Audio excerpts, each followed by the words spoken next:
তার কাছে কি রাজ্য পুলিশের মহানির্দেশক ডিজিপি ওনার নিকট আজকে প্রদেশ কংগ্রেসের এক প্রতিনিধি দল, আমি এবং আমার সাথে প্রদেশ কংগ্রেস সম্পাদক তফসিলি নেতা বিমল বর্মন এবং আমাদের রাজ্য যুব কংগ্রেস সভাপতি নীলকমল সাহা, আমরা ওনার সঙ্গে মিলিত হয়ে রাজ্যের সার্বিক আইন শৃঙ্খলার যে অবনতি এবং বিভিন্ন জায়গায় খুন সন্ত্রাস নানাভাবে রাজনৈতিক দলের কর্মকাণ্ডের উপর আক্রমণ হেনে জনপ্রতিনিধিদের উপর আক্রমণ এই রাজ্যে প্রতিনিয়ত সংগঠিত হচ্ছে। আমরা মূলত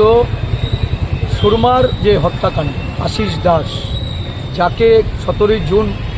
পরিকল্পিতভাবে হত্যা করা হয়েছে এবং এই পরিকল্পিত হত্যাকাণ্ডের পেছনে যে কুশীলবদের হাত রয়েছে, যারা খুব বড় মাপে ওই অঞ্চলে শাসক দলের নেতৃত্বে বা শাসক দলের আশ্রয়ে যারা এই হত্যাকাণ্ড সংগঠিত করেছেন বলে ওই আশিস দাসের পরিবারের পক্ষ থেকে যে অভিযোগ উঠে এসছে, এই অভিযোগ মূলে আমি ডিজিপি সাহেবকে একটা চিঠি দিয়ে একটা এসআইটি গঠন করার জন্য, স্পেশাল ইনভেস্টিগেশন টিম গঠন করার জন্য, যার নেতৃত্বে থাকবে একজন আইপিএস অফিসার, ইনভেস্টিগেশনের কাজটি যেন সুন্দরভাবে এবং তাদের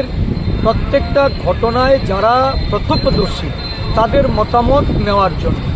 মানে 161-এর সেখানে যেন